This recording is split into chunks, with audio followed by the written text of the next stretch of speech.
Olá, hoje vamos tratar sobre os CRAs, Certificados de Recebíveis do Agronegócio. Títulos emitidos por empresas do agronegócio que têm duas grandes vantagens, né? Olhando do lado dos investidores, a possibilidade de aplicar num título privado com isenção do imposto de renda. E como esses títulos, boa parte deles são emitidos como IPCA+, garante assim uma taxa de juro real totalmente livre de imposto de renda.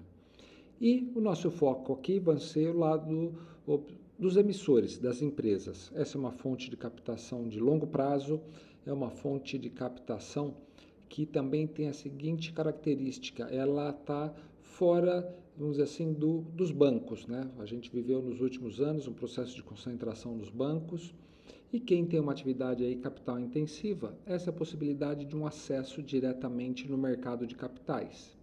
Então, você faz uma primeira emissão, vai conquistando aí os investidores, passa a ser conhecido no mercado, uma empresa boa pagadora, e você vai podendo aí ter rates melhores ao longo do tempo, ter operações cada vez mais baratas e com prazos mais longos, né? Esse é um caminho a ser trilhado aí pelas empresas. E o nosso grande objetivo aqui é ajudar você a não cometer alguns erros, não cometer algumas falhas, e temos aqui também, vamos colocar uma planilha para vocês, trazendo o cálculo aqui de com bastante simplicidade. Essa é uma operação que existe uma variedade grande de possibilidades de cálculos, de pegadinhas, mas nós vamos ter aqui no primeiro momento tratar do que mais ocorre, o que mais você deve tomar cuidado no primeiro momento, né? Vou correr aqui os slides, né, só para vocês saberem já um pouco do conteúdo. Primeiro a gente vai falar da fórmula de cálculo padrão, a gente vai estar disponibilizando aqui no site uma planilha para vocês, a planilha que a gente vai usar aqui para mostrar, alguns cálculos anômalos, o que aqui é a questão do só positivo, isso aqui é outra vez uma pegadinha, a questão dos só positivos, né? Correção do IPCA, né? Como aplicar uma correção do IPCA de maneira a você saber o saldo que você tem todo dia, independente da divulgação, da data de divulgação do IPCA. E a questão de marcação a mercado, que cada vez mais tem sido frequente você obter essa marcação a mercado diretamente da fonte da Anbima, ok? Né? Começando, né? Cálculo padrão, né? O cálculo padrão você tem um valor nominal atualizado, que é o produto do valor nominal de emissão por um fator de correção. Esse fator de correção, ele é um produtório aqui de várias taxas, né? Do acumulado aqui, sempre do NI de K, que é o número índice do IPCA do mês anterior, dividido pelo número índice do IPCA do mês atual, né? Do último mês disponível, né? Sempre o cálculo por dias úteis, tá? Eu acho melhor a gente já partir para a planilha, que vai ficar bastante claro aqui como isso ocorre. Aqui está a planilha, que vai ser disponibilizada para vocês, todas as fórmulas abertas, muito fácil de usar, tá? Vou só detalhar um pouquinho aqui. Células brancas, né, são células sem fórmulas, então as células brancas aqui onde vocês podem estar preenchendo, e as células coloridas, todas as células coloridas têm fórmulas. Um ajuste que tem que ser feito no primeiro mês, a única coisa que não ficou automática nessa planilha é essa coluna aqui, né? O que você deve colocar aqui? Bom, primeiro você preenche a data inicial, taxa, valor da sua emissão. Aqui já vai ser montado um calendário de dias úteis. E o que você vai ter? A tua emissão, suponhamos, nesse exemplo aqui, foi feita no dia 1/12/21, né?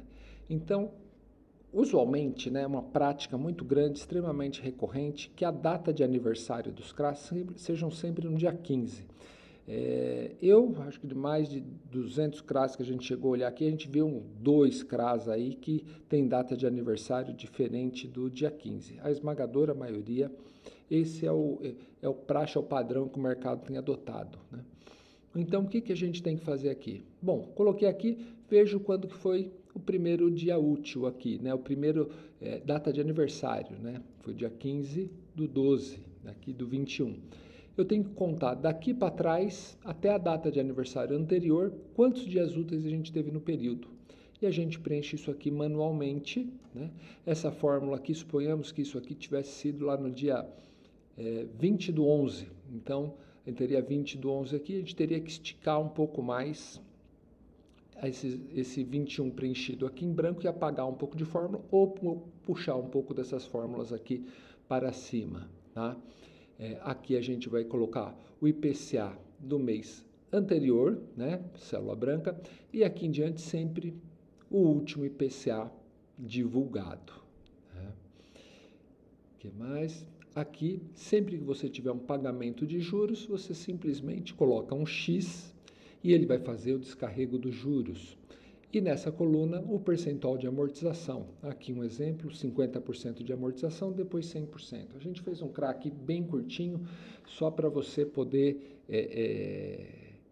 já ter um exemplo aqui, né? Aqui na planilha a gente vai ter o valor nominal atualizado, principal, né? O quanto foi pago de principal, o saldo de principal todo final de dia, juros, quando a gente tem o pagamento de juros, o saldo de juros todo final de mês, correção, que no nosso caso aqui é o IPCA, né? Quando eu estou descarregando a correção, quando eu tenho e o saldo da correção no final do mês, né?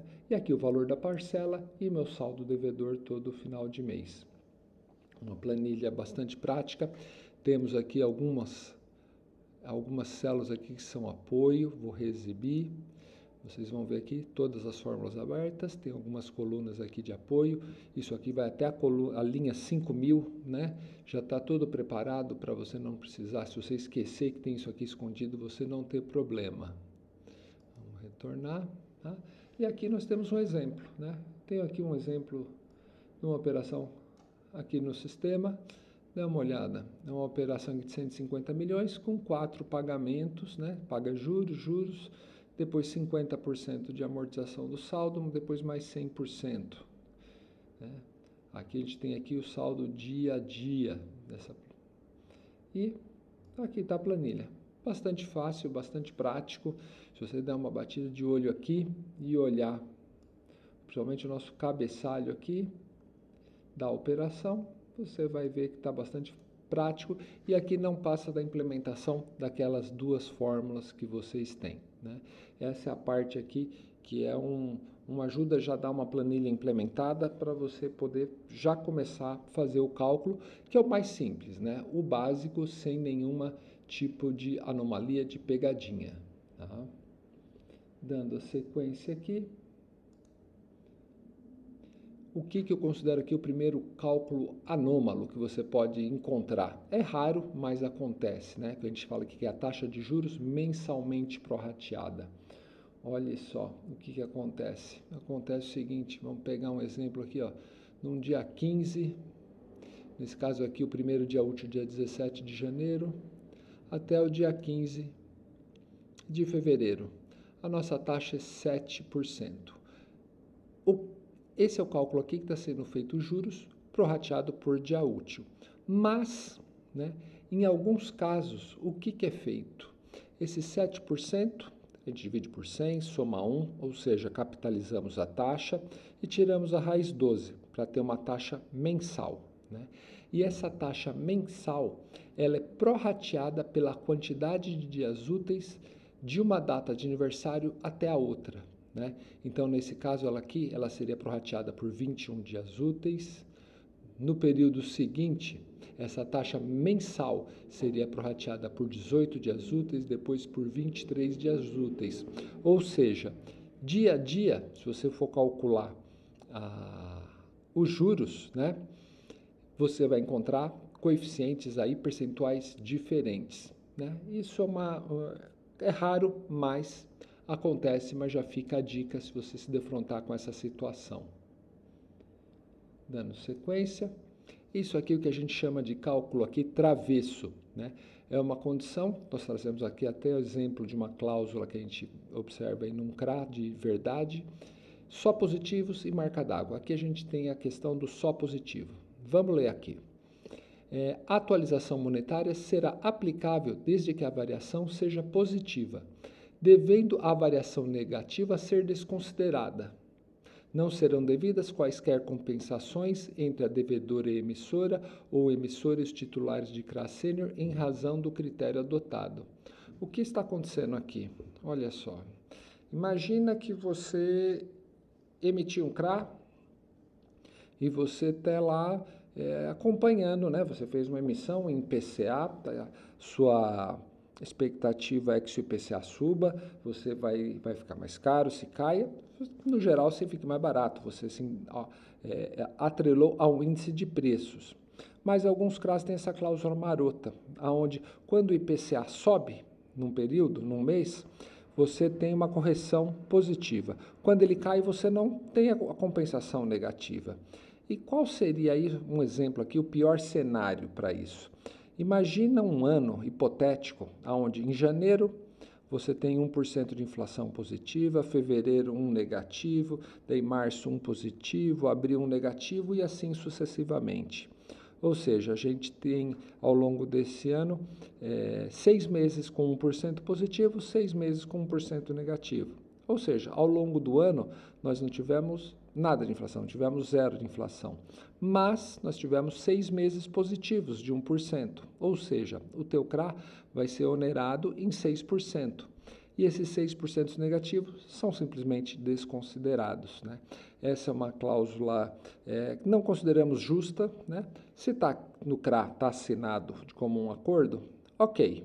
Mas o importante é que você tenha ciência dessa cláusula, né, que ela está lá no contrato, e tenha ciência, principalmente, de que se acontecer um efeito assim, nesse caso hipotético, mas muito ruim, de positivo, negativo, negativo, você vai só acumular os positivos e vai perder todos os negativos que poderiam reduzir o valor, né, que você vai estar pagando.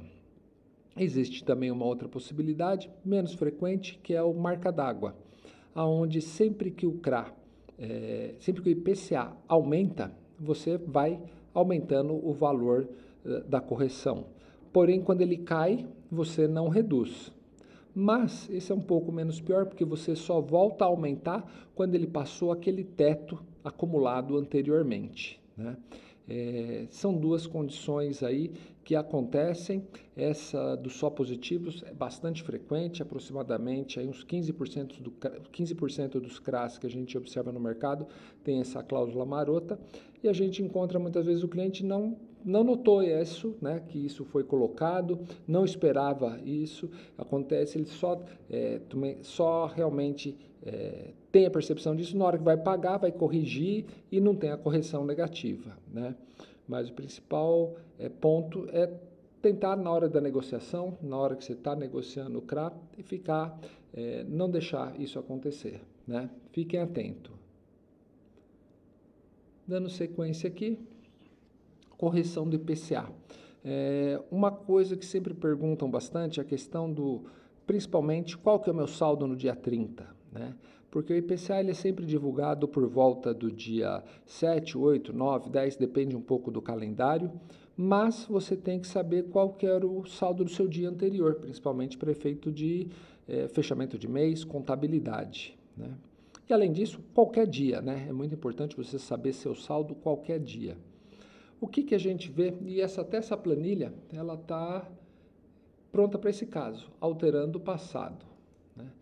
Ou seja, olhe aqui, observe, por exemplo, aqui, dia 17 aqui de janeiro. O IPCA foi divulgado lá por, não sei exatamente o dia, mas 7 ou dia 10 aqui, foi divulgado o IPCA, esse número, índice de 6.120,04. Pela regra, né, pelo que tem lá na nossa fórmula, você vai atualizar isso sempre na data do aniversário, né? Embora ele tenha sido divulgado aqui, você atualiza sempre ele na data de aniversário, que é o período que você vai estar aplicando a correção do IPCA. Agora, e o meu saldo? Quanto que é meu saldo no dia 30? Né? No dia 31/12 aqui que estou fazendo o meu fechamento. Eu só vou saber esse 6.120 por volta do dia 7, do dia 10, e somente vou aplicar ele aqui. Então, nesse momento aqui, em 31/12, eu não sabia qual que era o meu saldo devedor, né? Ou seja, não sabia, eu não tinha a informação de quanto seria esse IPCA lá na frente. Muitas empresas colocam uma estimativa, né, para ter uma noção do saldo, e o dia que sai, atualiza todas essas taxas e vai me atualizar o passado, né?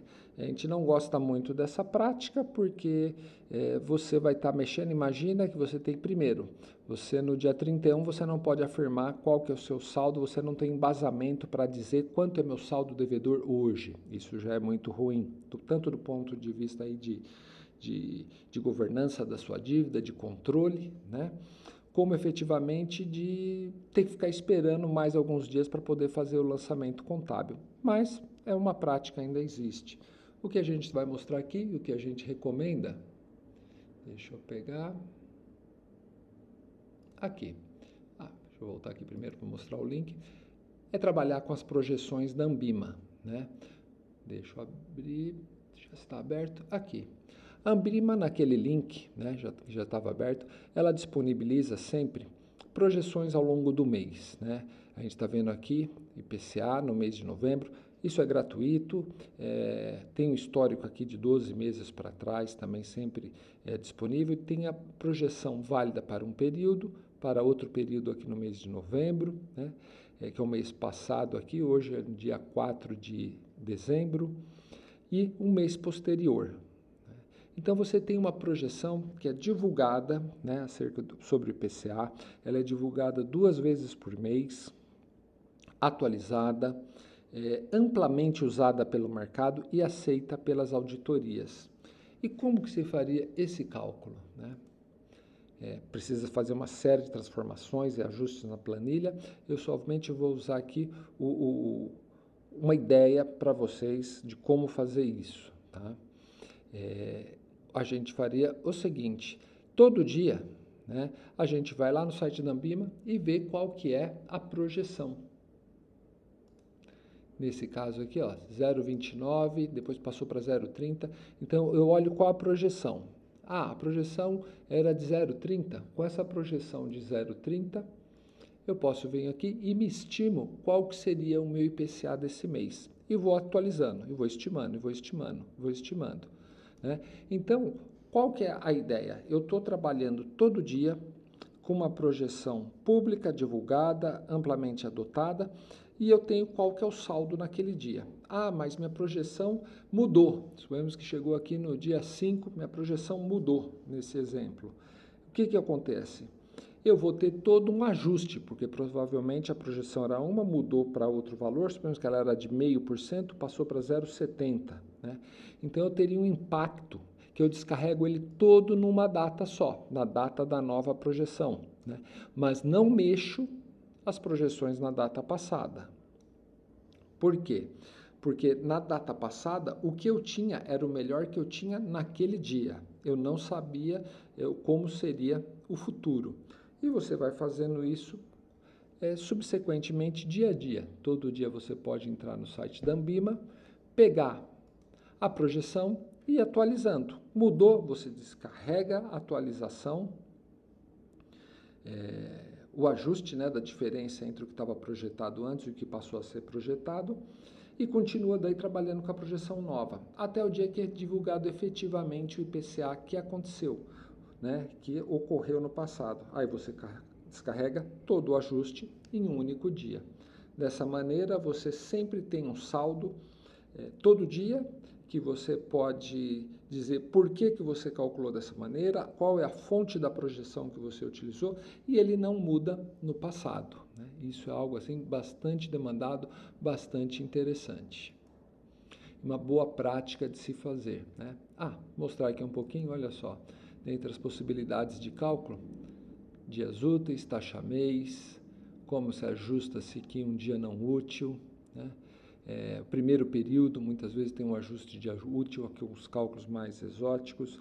Alguns têm uma defasagem de 1 mês, outros de 2 meses. Aquilo que eu comentei, cálculo do índice negativo da correção, normal, só positivo, marca d'água, e o atualiza passado, sim ou não. Retornando.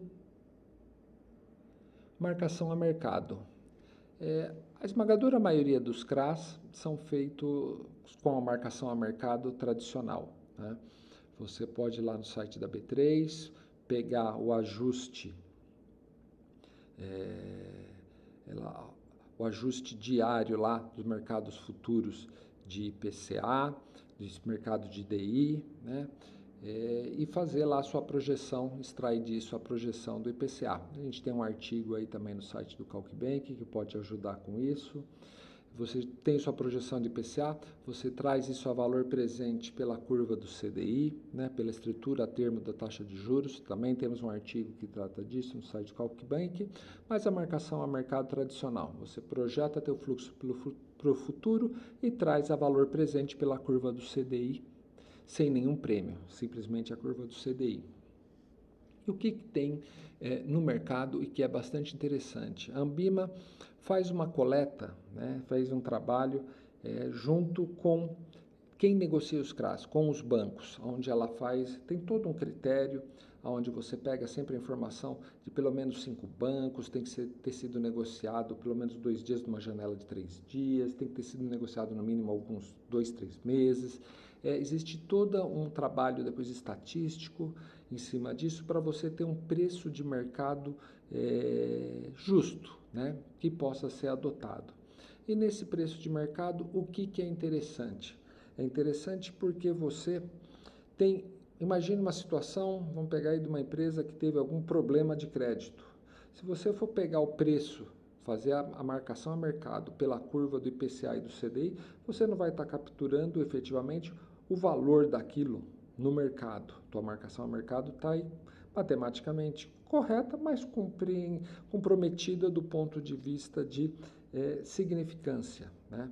Imagine uma empresa que teve um problema de crédito, o preço do título no mercado vai estar sendo negociado com grande deságio. E esse título, o que seria a marcação a mercado justa? Na nossa ver, se você tem esse título, uma fonte de informação que te dá o valor efetivamente desse título negociado no mercado como um indicativo, é a melhor conotação, né? É a melhor possibilidade, pois você vai ter um preço que está sendo efetivamente praticado no mercado. Dizemos assim, seria o estado da arte aí da marcação a mercado. Existe, né? A Ambima disponibiliza isso. Aqui nós temos um exemplo, vamos mostrar aqui todos os dias.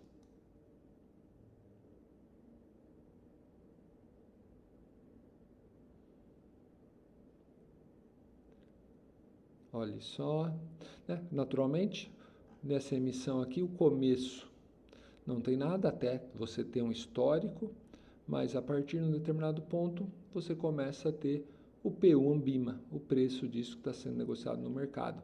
E a gente põe aqui também toda a marcação a mercado de todos os títulos que tem essa característica já integradas aqui.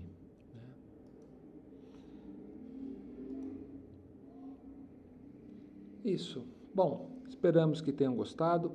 Baixem nossa planilha e aguardem. Na próxima semana teremos mais um vídeo onde vamos tratar de algumas cláusulas também extremamente marotas de quando você está negociando a distribuição, quando você vai fazer uma emissão e assina um contrato de distribuição que tem lá a forma de calcular a remuneração do distribuidor. Aguardem. Até mais.